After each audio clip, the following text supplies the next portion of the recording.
투자의 인싸가 되기 위한 가장 트렌디한 방법 모닝인사이트, 오늘도 10시에 여러분과 함께합니다. 네, 오늘은 백영찬 이사님 모시고 이야기 나눠보도록 하겠습니다. 안녕하세요. 안녕하세요. 예. 저 KB증권의 리서치센터에서 화학과 원자재를 담당하고 있는 백영찬입니다. 네, 연구원님 반갑습니다. 오랜만인 것 같아요, 그렇죠? 예, 뭐 그동안 기업 실적 발표가 많다 보니까 네. 이제는 SK이노베이션으로 좀 찾아뵈야 될 것 같습니다. 예. 네, 오늘 그렇게 해서 SK이노베이션에 대해서 말씀해 주신다는 예. 거죠? 알겠습니다. 먼저 기업 소개랑 수익 구조부터 설명 부탁드릴게요. 예. SK이노베이션은 우리나라 대표적인 정유기업입니다. 석유와 휘발유 만드는 기업인데요. 아시겠지만 10년 전부터 배터리 사업에 장기 투자를 했고 이제는 배터리 사업과 석유 사업을 동시에 영위하는 기업이라 보시면 될 것 같습니다. 네. 사실 그 모닝인사이트 4월 18일에도 출연을 좀 해주셨잖아요. 맞습니다. 네. 근데 그때 목표가를 37만 5천 원으로 잡아주셨는데 네. 오늘 쓰신 보고서에서는 40만 원으로 상향 조정하셨어요. 네. 이렇게 조정하신 이유가 있을까요? 좋은 질문입니다. 그 목표 주가를 올리는 건 매너스 입장에서 상당히 중요한 어떤 논리가 있기 때문인데요. 당시에는 실적 개선이 될 거란 논리였고 이번엔 실적 발표를 통해서 리포트를 보면서 좀 말씀드리겠습니다. 보시면 목표 주가를 6.7% 상향했습니다. 40만 원으로 제시했는데요. 첫 번째는 무엇보다 근본 실적 발표에서 제일 중요한 수주잔고를 확대시켰다는 겁니다. 기존의 수주잔고 자체가 있었던 부분을 확대하면서 기업 가치가 증가했고요. 두 번째는 정제 마진 상승입니다.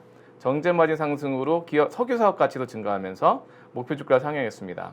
근본 실적 발표에서 주목할 포인트는 두 가지였는데 앞서 말씀드린 대로 기존 수주잔고가 550기가에서 600기가로 약 10% 늘어났다는 점, 그 다음 정제 마진 개선을 통한 석유 사업의 실적 거전, 이것이 매우 중요한 뉴스라고 보시면 될 것 같습니다. 네.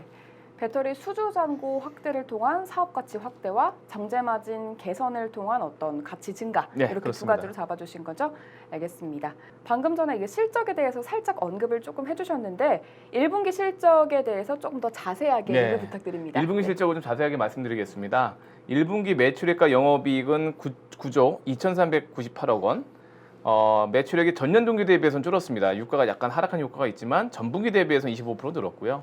영업이익 5천억이었습니다. 이게 중요한데 영업이익이 흑자 전환을 했을 뿐더러 지금 컨센서스가 4천억이 넘지 않았었거든요. 4월 14일 기준에서. 그러니까 시장에서 보는 것보다 이익 많이 늘었는데 그럼 이익이 예상보다 많이 있는 이유는 역시 석유 사업이었습니다.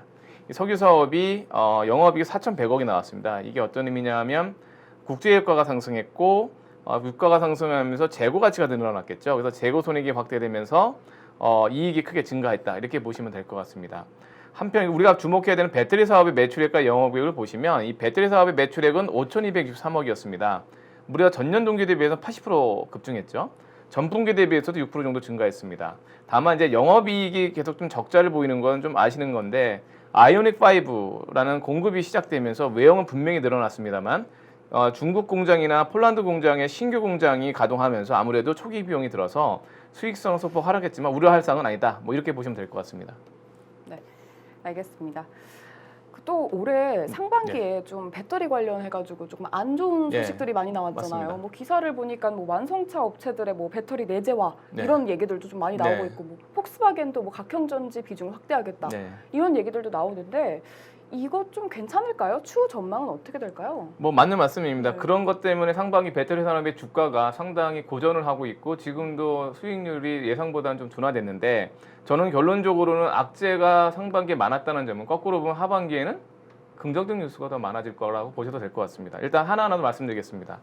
폭스바겐의 각형전지 비중 확대 뉴스가 분명히 있었습니다. 그리고 완성차 업체의 내재화 소식은 분명히 부정적인 소식인데요.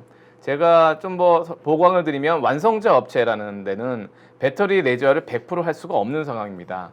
약간 여기서 설명을 드리면 배터리 내재화를 위해서 너무나 많은 인력과 비용 투자 때문에 100% 내재화를 할 의사도 없다라고 보시면 될 것 같고요.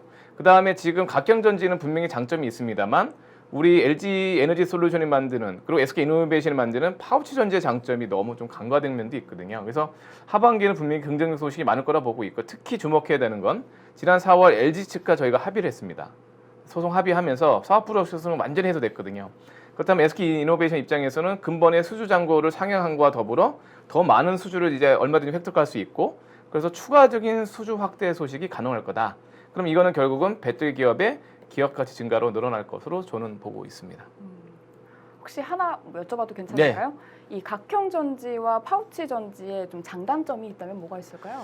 잠깐 말씀드리겠습니다. 각형 전지는 만들기가 좀 용이합니다. 말 그대로 캔 타입이라 불러서 네모 반듯한 형태에다가 양극재, 음극재를 넣는 겁니다. 그래서 속도가 빠르고 단가는 좀 낮지만 단점은 뭐냐면 어떤 공간의 효율성이 떨어지고 열 효율 관리가 좀 안 된다는 점이 있죠. 삼성 SDI가 만듭니다. 그다음 파우치 전지라는 건 뭐냐 하면 적층입니다. 그러니까 양극재, 음극재를 차례대로 쌓으면서 여성이 얇은 파우치라는 건데요. 약간 단점은 좀 더 시간이 걸리고 비용이 약간 더 부과되지만 훨씬 열 효율과 관리가 되고 안정성이 좋다는 측면이죠. 그리고 장기적으로는 자동차의 공간에도 훨씬 이제 유연하게 예를 들어서 뭐 L자 형태라든가 뭐 이게 적층 형태로 쌓아서 배터리의 공간 효율성 훨씬 높일 수 있기 때문에 파우치 전지에 대한 장점을 충분히 인지해야 된다고 보고 있습니다. 알겠습니다. 그럼 마지막 질문 드려볼게요. 네. 네. 마지막으로 SK 이노베이션을 투자할 때 좀 유의해야 될 사항이 있다면 어떤 것들이 있을까요? 뭐 저는 개인적으로는 인내심이라고 보고 있습니다. 사실 성장주의 측면에서 SK 이노베이션은 더 이상의 가치주가 아닙니다. 왜냐하면 정유회사라고 보기에는 배터리 사업의 추가가 크기 때문인데 상반기에 분명히 악재가 있었지만 성장주는 적어도 여러 번 말씀드렸던 부분입니다. 2030년까지 전기차는 분명히 성장합니다. 다만 그 성장이 언제가 제일 빠를 거냐라는 거는 직감하셨을 텐데 지금부터 2025년 사이입니다. 그러면 그 사이에 많은 변화 그리고 외형 증가, 이익 증가가 나올 건데 우리가 원하는 것처럼 바로 내일, 모레 그렇게 바로 실적이 나오진 않습니다. 하지만 지금 성장주는 분명히 2, 3년간 많은 성과를 낼 것이고 그 사이 언젠가 주가는 상당히 많이 오를 수 있다. 이런 측면에선 인내심을 가지고 포트폴리오를 계속 갖고 계시는 것이 맞다라고 저는 보고 있습니다. 네, 감사합니다. 분명 성장할 산업이니까 인내심을 가지고 네, 좀 그렇습니다. 지켜봐달라. 예. 알겠습니다. 네, 오늘 좋은 말씀 감사합니다. 고맙습니다. 네, 이상으로 저희가 준비한 모닝 인사이트는 여기까지입니다. 저희는 다음 주에 또 모닝 라이브에서 가장 핫한 종목으로 돌아오겠습니다. 감사합니다.